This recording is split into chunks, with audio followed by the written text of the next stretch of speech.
नमस्कार, मी शुभांगी जोशी. खमंग ब्लॉग खमंग बाय शुभांगी यूट्यूब चॅनल तर्फे तुमचं स्वागत करते. धुंदुरमास सुरू झालेला आहे. सूर्योदयाच्या वेळेला पांडुरंगाला फार मोठा प्रसाद जातो. त्या प्रसादात एक वेगळा पदार्थ असतो.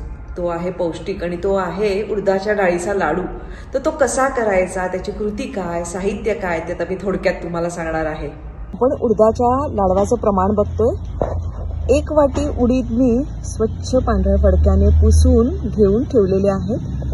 तेवढाच सुकामेवा घ्यायचा. मग तुम्ही तुमच्या मनावर ठरवा, काजू किती, बदाम किती, अक्रोड किती ते. अर्धी वाटी डिंक घेतलेला आहे. अर्धी वाटी खारकेची पूड घेतलेली आहे. 2 चमचे सुंठीची पूड, 4 चमचे सुकं खोबरं, 2 चमचे खसखस. आता आपण हे सर्व प्रमाण जे बघितलं आहे ते आता आपण कृतीकडे वळूया.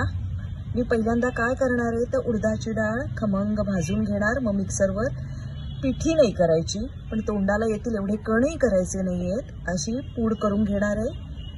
अक्रोड, बदाम, काजू परतून घेऊन त्याची पूड. डिंक साजूक तुपात तळून घेऊन त्याची पूड करणार आहे. खोबरं भाजून घेणार आहे.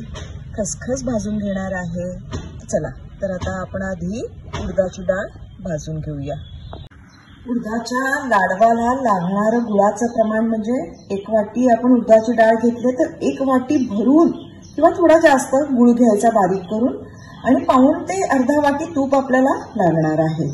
आधी उडदाची डाळ भाजायला, मग सुकामेवा तळून घ्यायला, आणि लाडू कोरडे होत आहेत असं वाटलं की आपण पातळ केलेलं तूप त्यात घालून लाडू वळणार आहोत. बघा, उडदाच्या डाळीचा रंग पालटलाय, गुलबट झालाय. आता या वेळेलाच आपण गॅस बंद करून ती गार झाली की दळून घेणार आहोत.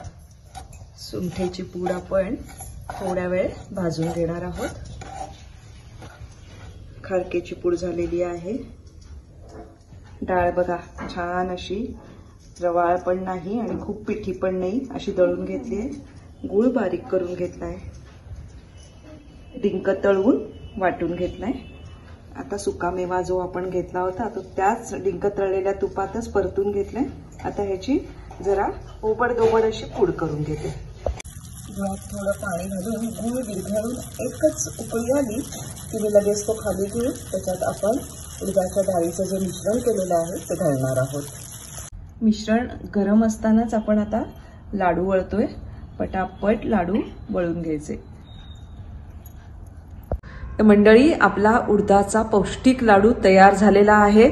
तुम्ही पण करून बघा, आस्वाद घ्या, आपला अभिप्राय कळवा आणि माझा खमंग ब्लॉग आणि खमंग by Shubhangi YouTube channel like करा, सबस्क्राईब करा. धन्यवाद.